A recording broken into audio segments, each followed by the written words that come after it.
Hello students. आज की लागत लेखांकन की इस कक्षा में हम बात करेंगे ऊपरी व्यय लागत नियंत्रण भाग 2 की। ऊपरी व्यय लागत नियंत्रण भाग 2 के अंतर्गत इस कक्षा में हम आपको बताएंगे कि ऊपरी व्ययों का आवंटन किसे कहते हैं और ऊपरी व्ययों का अनुभाजन तथा विभागीयकरण किसे कहते हैं। लागत की संपूर्ण मदों का लागत केंद्रों या लागत इकाइयों पर आवंटन करना ही लागत का आवंटन कहलाता है। ऐसे ऊपरी व्यय जिन्हें स्पष्ट रूप से किसी लागत केंद्र अथवा लागत इकाई से संबंधित नहीं किया जा सकता है, उन्हें उसी लागत केंद्र अथवा लागत इकाई पर चार्ज किया जाएगा। उसे ऊपरी व्ययों का आवंटन कहते हैं। जिन व्ययों का प्रत्यक्ष रूप से आवंटन किया जा सकता है उनका अनुभाजन नहीं किया जाता है। इसके अंतर्गत ऐसे व्यय सम्मिलित किए जाते हैं जो प्रत्यक्ष रूप से किसी केंद्र अथवा विशिष्ट विभाग के लिए किए गए हों अथवा जिनकी सही राशि उस विभाग के लिए ज्ञात हो सके, जैसे बिजली एवं शक्ति व्यय, जहाँ प्रत्येक विभाग के अलग अलग मीटर हो, किसी विभाग विशेष में श्रमिकों द्वारा प्राप्त अधिसमय पारिश्रमिक आदि। इस प्रकार यह कहा जा सकता है कि व्यय की संपूर्ण अथवा आंशिक राशि से विशिष्ट विभाग अथवा विशिष्ट लागत केंद्र को प्रभावित करना ही व्ययों का आवंटन कहलाता है। अब हम बात करेंगे ऊपरी व्ययों के वर्गीकरण एवं आवंटन में अंतर। ऊपरी व्ययों का वर्गीकरण हम पहले पढ़ चुके हैं, जिसमें आपको बताया गया था कि ऊपरी व्ययों का वर्गीकरण 4 भागों में किया जाता है। क्रियाशीलता के आधार पर, सामान्यतः के आधार पर, नियंत्रण के आधार पर, लागत तत्वों के आधार पर एवं परिवर्तनशीलता के आधार पर।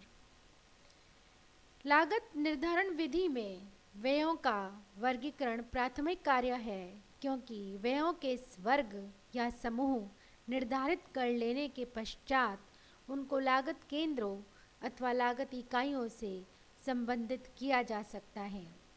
व्ययों के वर्गीकरण का उद्देश्य संस्था के कार्यों, व्ययों की प्रकृति अथवा उसके आचरण के अनुसार उनके अलग अलग वर्ग या समूह निर्धारित करना है, जबकि व्ययों के प्रत्यक्ष आवंटन का उद्देश्य केवल ऊपरी व्यय की किसी मद की संपूर्ण राशि को किसी लागत केंद्र या लागत इकाई विशेष पर चार्ज अथवा प्रभारित करना है। अब हम बात करेंगे ऊपरी व्ययों के अनुभाजन का क्या अर्थ होता है। लागत की मदों के अनुपातों का लागत केंद्र अथवा लागत इकाइयों पर आवंटन ही ऊपरी व्ययों का अनुभाजन कहलाता है। इस प्रकार ऊपरी व्यय के अनुभाजन का अभिप्राय समस्त व्ययों को लागत केंद्रों या विभिन्न विभागों को पर उचित आधार पर बांटने की प्रक्रिया से होता है। ऐसे ऊपरी व्यय जो सामान्यतः समस्त विभागों से संबंधित होते हैं तथा जिन्हें प्रत्यक्ष रूप से किसी विभाग विशेष से संबंधित नहीं किया जा सके, उसका अनुभाजन किसी उचित आधार कर उस विभाग को प्रभावित किए जाने वाले ऊपरी व्यय के अंश को ज्ञात किया जाएगा। जैसे एक संपूर्ण कारखाने का किराया 10,000 रुपये वार्षिक दिया जाता है। इस कारखाने में 3 लागत केंद्र तथा 4 सेवा विभाग है। ऐसी स्थिति में 10,000 रुपये किराया तीनों लागत केंद्रों तथा 4 सेवा विभागों में अर्थात 7 विभागों में उनके क्षेत्रफल के अनुपात में बांटा जाएगा, जिससे प्रत्येक विभाग को चार्ज की जाने वाली राशि ज्ञात हो सके। इसी प्रकार समस्त ऊपरी व्ययों को जो किसी विशेष लागत केंद्र अथवा सेवा केंद्र से संबंधित न हो, किन्हीं उचित आधारों पर बांटकर प्रत्येक विभाग की प्रभारित की जाने वाली राशि का परिकलन करना ही उपरिव्ययों का अनुभाजन कहलाता है। इसे हम फिर से दो भागों में बांट सकते हैं, जैसे प्राथमिक अनुभाजन तथा द्वितीयक अनुभाजन। प्राथमिक अनुभाजन से आशय कुल उपरिव्यय को किसी निश्चित आधार पर उत्पादन एवं सेवा केंद्रों पर अनुभाजित करने से है, जैसे किराए को क्षेत्रफल के आधार पर, वास को मशीनों की लागत के आधार पर तथा कैंटीन व्ययों को श्रमिकों की संख्या के आधार पर बांटा जा सकता है। द्वितीयक अनुभाजन से आशय है कि सेवा केंद्रों पर कोई भी उत्पादन नहीं होता है, अतः इन केंद्रों के उपरिव्ययों का अवशोषण प्रति इकाई नहीं हो सकता। अतः सेवा केंद्रों के उपरिव्ययों को समुचित आधार पर उत्पादन केंद्रों पर अनुभाजित कर दिया जाता है। इसे ही द्वितीयक अनुभाजन कहते हैं। नाउ उपरिव्ययों का अनुभाजन क्यों आवश्यक है, क्यों किया जाता है?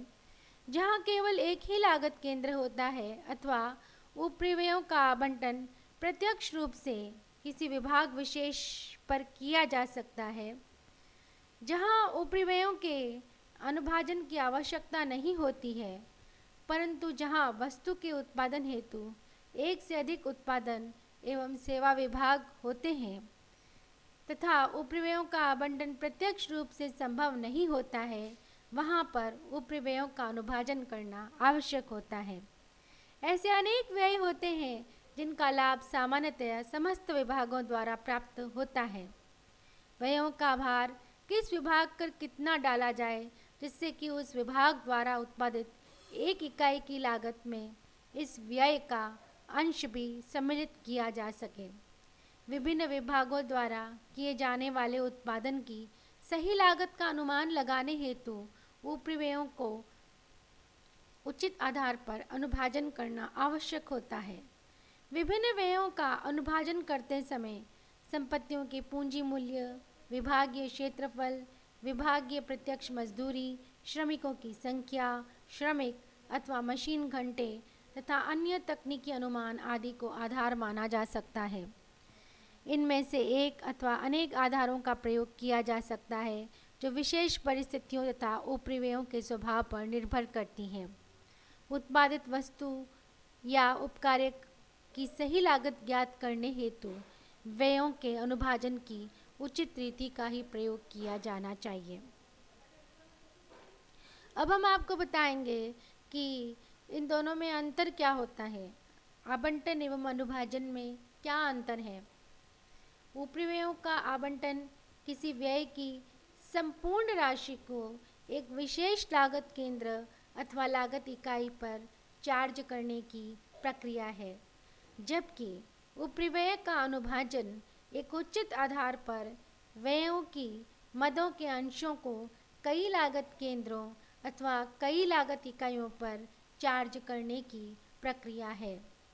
यद्यपि दोनों ही प्रक्रियाओं में उपरिव्ययों की मदों का विभिन्न विभागों पर वितरण एवं आवंटन किया जाता है, परंतु आवंटन में सामान्यतः आशय व्यय की संपूर्ण राशि का प्रत्यक्ष रूप से विभाग विशेष से संबंधित करने से होता है, जबकि अनुभाजन के अंतर्गत एक व्यय की संपूर्ण राशि को उचित आधार पर बांटकर प्रत्येक विभाग अथवा लागत केंद्र अथवा लागत इकाई को प्रभारित किया जाता है।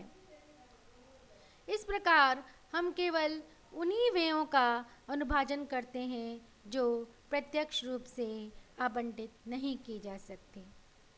तो इस कक्षा में हमने पढ़ा कि आवंटन किसे कहते हैं, अनुभाजन किसे कहते हैं, अनुभाजन क्यों किया जाता है। आपको समझ में आया होगा। धन्यवाद।